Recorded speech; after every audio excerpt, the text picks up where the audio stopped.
let's fix your pinchy hips.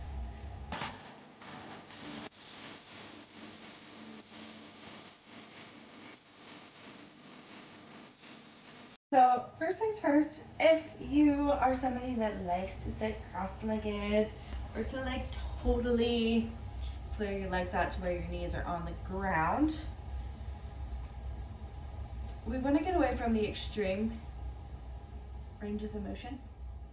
So what you're going to do is take a squishmallow or a yoga block or a pillow, and anytime you want to sit cross-legged, you can put something under your knees to relax. My other favorite thing to do is to actually sit on a yoga mat or take like a blanket and roll it up. Yoga block is what I meant, but you could use a mat. So you're actually gonna sit on it and then go crisscross. It's very comfortable. If you need extra support, then you can also add something here. Incredibly comfortable. And by doing this, we're changing the angle of our hip joint so that we're not pinching as much. So this gives you a way to sit while you're recovering from maybe a flare in your hip. As far as exercises, half of it is like activity modification. So things like this, so that it doesn't get flared up throughout the day. And then the other half would be strengthening. So as far as strengthening exercises, we're gonna go right into a hip strengthener. So I'm gonna have you start on your side. I've got my little floor station set up today. So it's gonna depend on where you're at as far as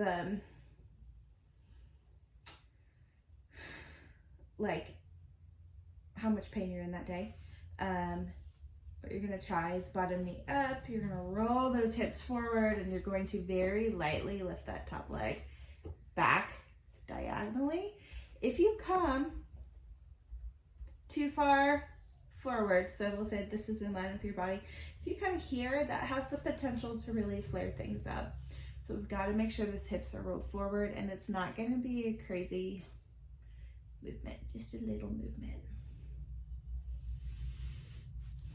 We want to work these muscles here and our core and our glutes.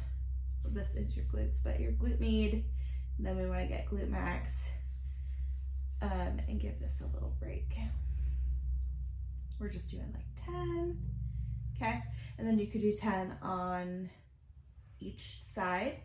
The next exercise I would work on, we just want to prevent that hip flexion to 90 degrees or over 90 degrees. And so what you could do is like a bridge. So knees bent, nice deep breath in here. As you blow out, push equally through your toes and heels, push, push, push, so that you are here. We're not arching at your back, we're using these glutes and hamstrings, and this is gonna give you a hip flexor stretch at the top, just by holding it. Generally, I just do a couple seconds push, a couple seconds down.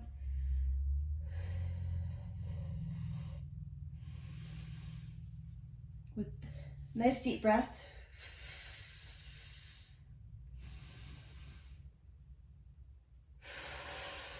Just as many as you can tolerate with good form without flaring things up. So even if these are like exercises I commonly prescribe for this condition, if it doesn't work for your body, then it's not good for you. So always listen to your body and focus on that before jumping into some of these. The next one we're going to do is a hip flexor stretch. So you can have increased pinching if you're a little too tight in here. So you could take a cushion, a blanket, put it under your knee. We're going to get into a tall kneeling position here. So you've probably seen the stretch before where people kind of do this and they're like, I don't feel a stretch. That's not what we're going to do. We're going to come here and we're going to stack. So knee, hip over knee, shoulder over hip, ear over shoulder. And then this is where the magic happens. Your pelvis is a bowl of water, and we're going to pour water out the back of the bowl. So we're going to tilt. Okay, so that's forward. That's that back one. Nice and in line. So really you're just squeezing the booty cheek of the leg that's down to help tilt that pelvis, and you should feel a little stretch right here. Then you're just going to take a couple of deep breaths to help loosen that up.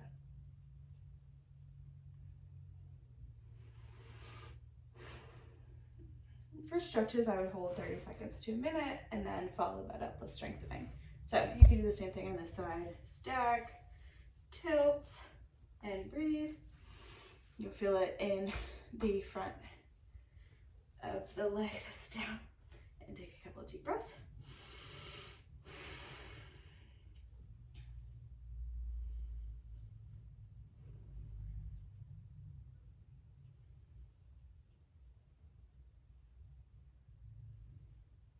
Ultimately, it usually takes about 6 weeks of decreasing strain on these muscles, and then you can kind of get back to things like squats. I'm going to show you a squat, but if you are early in managing this, then I wouldn't start with squats. This is one you could do in like a month or a couple weeks after working on it. So we're going to go to a chair. Anyways, but it is extra important because a standard squat, we're going to be over that 90-degree mark. And so we want the chair to be higher than usual. This way you could also take a yoga block and do itty bitty baby squats. Boop.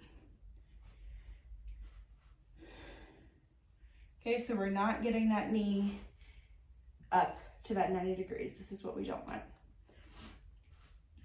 And I thought as over time you could start lowering it within your pain tolerance. And then especially these itty bitty squats, sometimes we want to just like really extend at the top so we feel productive. But we're going to stop at neutral. This, I would start with 5, but only go by what your body can tolerate. Okay, that's it.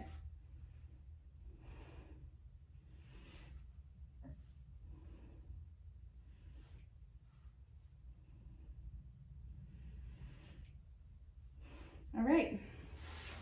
Try out those exercises. So you got the stretch, you've got a couple of light glute exercises, a squat variation, and then I'd say one of the most effective ones is adjusting your seat and modifying things to help a flare kind of go away. So again, we always want this ankle here. Even if you're sitting in like a low chair, maybe you like to sit in the chair with your feet up like me, that's over that 90 degrees. And so that's where you may, if you want to keep your feet up, you may need to also raise your butt up so that this angle is not quite as deep, so that we're not rubbing those bones together, aggravating that labrum. The other thing that is life-changing is having someone pull your leg. I guess I could do this on my own. Let me see. I might link a video here from when I had my husband do it to me a while back, just so you can see what it looks like if you have somebody else to help do it. I find that's the most effective, but we're gonna grab a really thick band. If you're gonna do this, the band needs to be extremely thick. What I'm gonna do is attach it to the bottom of my treatment table, and we will try that. So the hardest thing is finding somewhere to attach it. I'm gonna loop it the bottom of this table so that it's on there really good. Next thing you are gonna do is wrap this around your ankle. I like to put my ankle through. Okay, I put my ankle through like this, and then crisscross it, and then put it through again. Okay. Then at this point, we just want to stretch it up. So, dog toys everywhere. We want slight hip flexion. You can get that just by sitting on the ground. What I would do is also lean back and support. Slight hip flexion, slight abduction. So that's slightly away from your body. Very slightly rotate your toes out to the side, okay? That's the open pack position of the hip where you don't have as much joint surface touching. And at that point, you're just gonna let the band hang. So I'm actually not far enough back to feel a stretch. So let me move my table while you figure out how to set that up, and then we'll do this again. So I'm gonna show you kind of from this angle too. Slight flexion, we get that from sitting, slight away from your body, slight rotation out. Very small movements. Then you're gonna face the band, do that same thing, wrap the band in.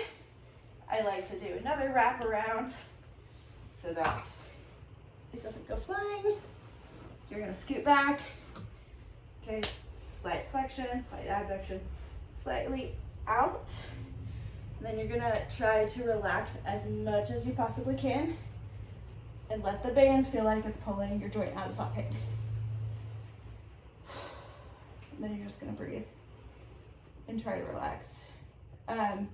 If you are doing this right, it should feel so good. If you have hypermobile ankles like me, right now I'm starting to just feel it in my ankle. It's probably more helpful to have a shoe on, or maybe move the band a little higher. Our goal is to get the traction here. I would suggest playing around with it. It can be really tricky. You'll know when you find it because it will feel really good, like you're getting relief, where those bones are constantly pinching.